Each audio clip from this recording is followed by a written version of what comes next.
Hello everyone, what's up? It's me again, Junkmaster3, and finally it's time for the next video in the 90s series, or like horror series if you get what I mean. So this is going to be my favorite, or like my top 10 horror movies from the year 1993. There's a lot of really weird, not weird, but I mean I would say some really like rather unknown films in this particular top list actually, so yeah, but I mean it's a really tough year in general. I mean it's not like the greatest year like in the 90s in my personal opinion, probably one of the weaker years in general, but there's some really great films nonetheless in this year. So yeah, whatever, let's begin right away at number 10. At number 10 we have the film called The Untold Story, Hong Kong production with none other than Anthony Wong, who's been in so many films like from this era in general. And this is a Cat 3 film, which means, I think that kind of means like rated R or something in like Hong Kong or something, I'm not really sure, but this is basically about Anthony Wong's character. He goes absolutely berserk and he is actually like a serial killer. And so he's like making, this is gonna be, this is not really a big spoiler or anything like that, but anyway, he's like making meals out of people, you can say. And I believe this was also like either inspired or based on true events as well, which is really horrific. Obviously this film is not for everybody because it's rather like disturbing and rather like vile in terms of nature and all that, but for those of you who can handle some of that, go check this one out. This is really good and really amazing acting in general. So yeah, The Untold Story.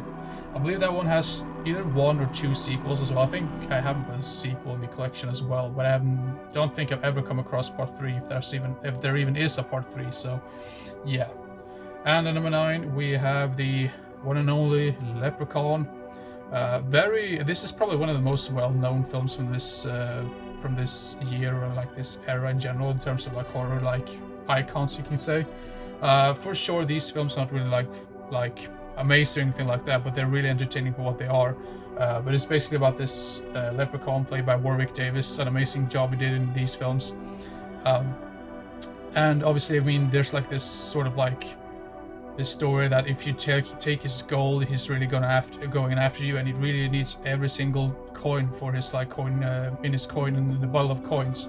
So if you steal any of his coins, you know for sure that he's gonna come after you and try to get rid of you in brutal ways. So I mean the death scenes are kind of interesting for what they are, if I remember correctly, and the acting is decent enough for what it is, and this is one of the very first films with Jennifer Aniston as well, so that's quite fascinating to see her in a film like this, because when you come think of it, there's really many like horror films where like famous actors start in like their careers and then they went on to do much like bigger productions and whatnot. So I think that's very fascinating in general. But yeah, this one is entertaining. I think this one, part 3, and let's see, 1, 3, and I didn't care too much for part 2, to be honest. Part 4 is kind of stupid. 5 and 6 are ridiculous. And then they made that horrible Leprechaun.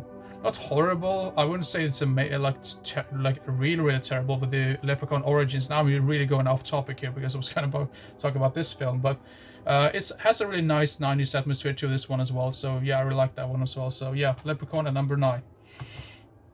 Then at number 8 is a film which is a sequel, sort of like a standalone sequel in all honesty, because all of these films are not really that connected to one another except for the fact that they have like zombies in them. And this is the film called Return of the Living Dead Part 3, which is very not very it is very different from the previous 2, I would say. I have seen part 4 and 5 as well, and I know people really hate those films. I mean, I don't hate them as much as other people do. I actually think part 4 is rather underrated, and part 5 is probably the weakest one in all honesty. But this one is very different from if you compare it to the previous ones. And this is basically about this guy and his girlfriend. They're out like on a motorcycle and they crash, and his girlfriend actually passes away from the accident. And then obviously he wants to bring her back, and then she gets turned into this weird zombie Frankenstein monster type of creature, you could say. So she's not really herself anymore. So this really does have a little bit of a sort of like a similarity with Bride of Frankenstein in a way, like a similar type of like storyline in a certain way, and just the fact that they kind of like want to resurrect her and whatnot. And yeah, I was gonna say something else like that, but it's a very unique storyline for this because I don't think we've ever seen that with like a zombie. Yeah, sort of zombie. It's a weird film nonetheless, but it's a very entertaining one and it has really nice blood and gore effects as well. So, yeah, Return of the Living Dead Part 3 at number 8. And at number 7 we have the film by Dario Argento, which I think is very underrated in general. I mean, it's not the greatest one that he's released. Obviously, I mean, the best films he made was in the 70s and the 80s, let's be honest. But this one is still entertaining, and it's the film called Trauma, with Christopher Riddell and his daughter Asia Argento in this one. This one also has Brad Dourif in it. If you've seen this film, there's a really entertaining scene involving his character and an elevator. I'm not going to say anything else. But I believe this particular release might have been cut in some way. So that's the reason why I decided to pick up. I think I picked up this like Swedish Blu-ray release of this one not too long ago. So that's the reason why I usually never like try to upgrade films to Blu-ray just for the sake of upgrading for like picture quality and whatnot. I usually just do that if like the previous version seems to be like uncut or it's like really horrendous picture quality. If it's like really terrible. But other than that, I never really do that. But Trauma, I mean, nonetheless, this is a really underrated film. I mean, it has a really nice atmosphere. The score and the soundtrack to this film is just really beautiful. So you go have a listen at that soundtrack if you've ever come across it, or like you find it online or something. So, but yeah, Trauma. I mean, it's sort of a giallo film, but at the same time, it doesn't feel like a giallo film. It's really weird to like compare that with some of his earlier work, but yeah, really entertaining nonetheless. So yeah, Trauma from yeah, of course, 1993, but by Dario Argento. Now, let's see here. Number 6 is a film. I mean, in all honesty, when I saw this is yet another sequel, by the way.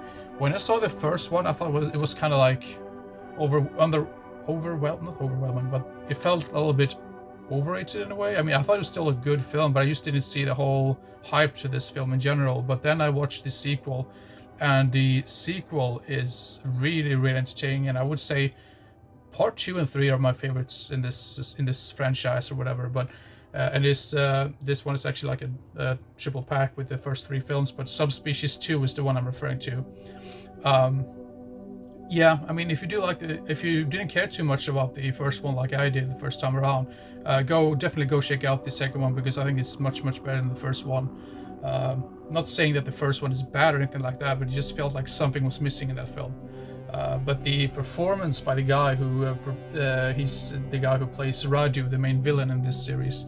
He's played by Anders Hove, I believe, and he is one of the. I mean, that you have to give it that. Even though, like, I don't care too much about the first one either, or like anything like that. I think his performance is really good, and that is one of the most creepy-looking vampires that I've ever seen. In all honesty, obviously the first Nosferatu, like the original one from 22, comes to mind as well, because, to be honest, I mean, there were even like actors who worked in the first Nosferatu film who thought that Max Schreck, who portrayed the vampire Nosferatu, was actually a real vampire. That's how believable he was.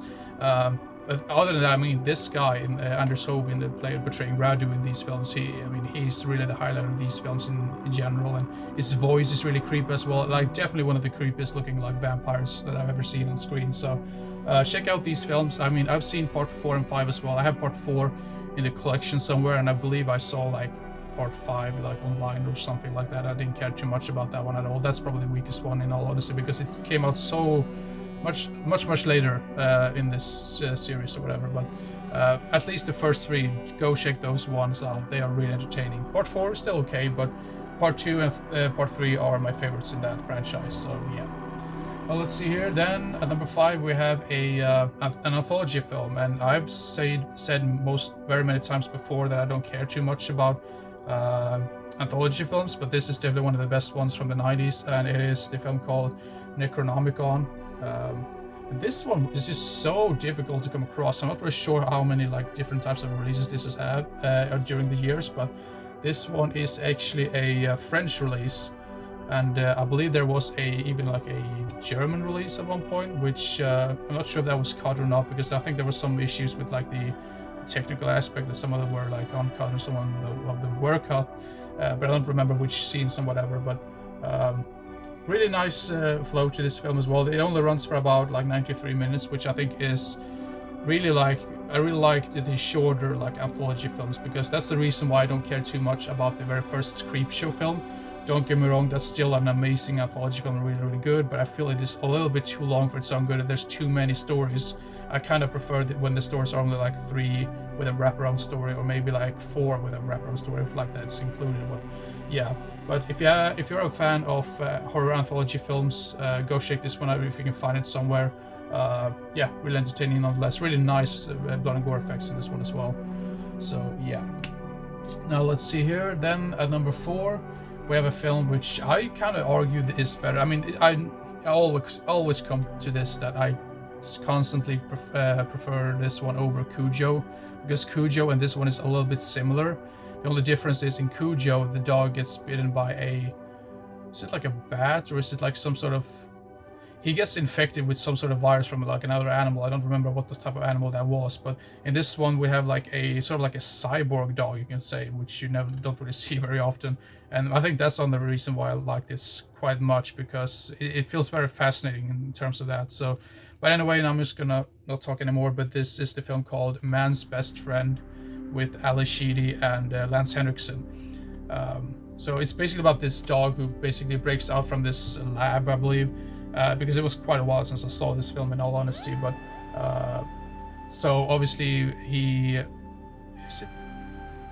who was also... I know I was completely lost track what I was gonna say, but I think the reason why I like this one, like I said before, is because of the concept itself. I mean, cyborg dogs, when do you see that, really? And I think this dog looks a little bit more threatening than the dog in Cujo as well. And that was weird to compare it just based on what type of dog it is, but that's really what it comes down to when I compare these two films. I mean, sometimes you shouldn't do that to compare films with one another, but I just can't help but with doing that all the time. But anyway, Man's Best Friend, if you do like animals wreaking havoc, like check that film out. And then we have another film which was just so difficult to come across. I was looking for this film for ages, and then I finally found it, and it is Leif Jonker's film called Darkness. A terrible title, in all honesty. I don't like the title at all.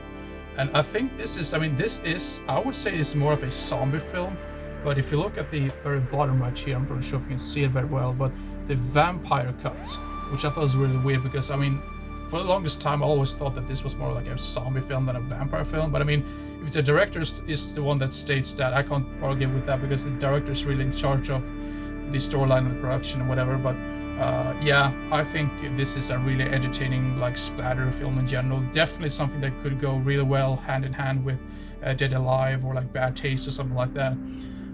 So if you do like splatter films and you haven't seen this one, go check it out. Darkness by Leif Jonker. And then at number 2 we have yet another sequel, and I think this sequel is actually better than the first one as well. Not by much, but still a little bit more. And it is the film called Warlock the Armageddon, with Julian Sands. Unfortunately, yeah, we all know what happened to him. It's just such a sad story with that.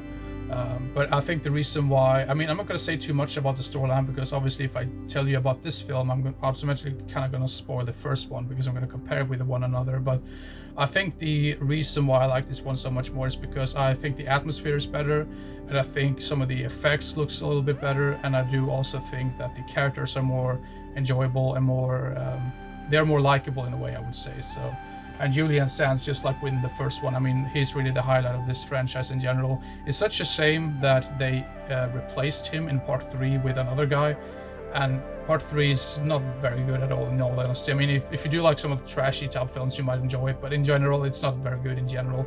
But I mean, first one still a good film, and this one is definitely one of the better ones in the trilogy. So, but anyway, Warlock the Armageddon at number 2.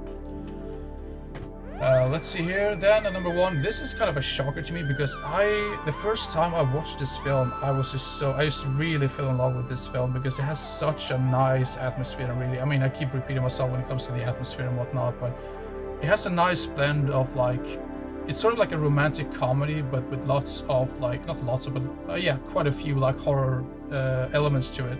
So some of you might argue, is this even a horror film? I mean, it still has like a guy coming back from the dead, basically. So, I mean, it still has horror vibes to it. That's sort of the same thing. Would you say Shaun of the Dead is a horror film? but it's more focused on the comedy and the romantic type of stuff aspect to it. But anyway, at number 1 we have the film called My Boyfriend's Back, with Tracy, what's her name? Tracy Lind, yeah. And this one also has a pretty early appearance by Michael Seymour, not Michael, what's his name? Philip Seymour Hoffman, sorry. And he kind of plays like this bully in school and whatever, but it's basically about this guy called Johnny like Dingle or something. Yeah, Johnny Dingle, what a weird name. Well, anyway, he's like has this like crush on this girl in class, played by Tracy Lynn. But then obviously before that even happens, when he wants to ask her out on a date, because I think he's known her for like his whole life, but he's never really dared to walk up to her like trying to ask her for a date and whatever. But this there's like this incident happening at this I think it's like a gas station where she works at, and it turns out that he sacrifices himself and he gets shot and he gets buried, and he then eventually, for one reason or another, he gets resurrected back to life. And that's where the weird things started happening, because it feels like even though he's like been resurrected and he's like walking around, I mean, he's sort of like pale and stuff, but he can still talk. Not really anyone really noticed that. I mean, they don't really, it seems like they don't mind that he's actually like coming back from the dead. It's just really strange. But once again, really nice concept. I mean, I don't think I've seen any like similar concept like this before. But yeah, it's a very nice sort of like, obviously this is more like a romantic comedy film, but with small like horror elements shoved into it. But it's a film that it's a really feel good type of film, you can say. So, but anyway, My Boyfriend's Back at number 1. Yeah, ever since I saw it, I thought, well, I need to get a hold of that on physical media. So yeah. Anyway, that's it for the video. I'm not really sure what the next video is going to be about. Maybe like another update video, or maybe like I really need to make another like horror review video, because I've not made that in quite a while. And a friend of mine online told me that they wanted to, a few friends online, they wanted me to make like a either like a horror, not necessarily horror, but like movie collection overview in a way. I'm not really sure how I'm gonna make that, because I can't really do that with the iPad, I think, so I probably need to do that with like just a regular phone, so I'm not really sure how the quality is going to be on that video. And then someone also suggested that I should like go through my disturbing movies in my collection as well. So sort of like not like an overview, but actually go through every single title in the disturbing section of the video, or like the collection that is. But anyway, hope you enjoyed this particular video, and yeah, if you like this video, give it a like. Or have you seen any of these films? Please let me know in the comment section, or if I've missed any films that you would recommend to me that I haven't seen from this specific year. Subscribe to my channel if you like my content in general. I mean, just don't feel forced to do that, because I just feel that's just really annoying when people like constantly say you have to subscribe. I mean, I just want people to subscribe to my channel if they actually do like my videos and they want to follow like what I'm up to when it comes to these films in general, like the collection or like physical media in general. So, but anyway, hope you enjoyed this particular video, and see you next time. Bye bye.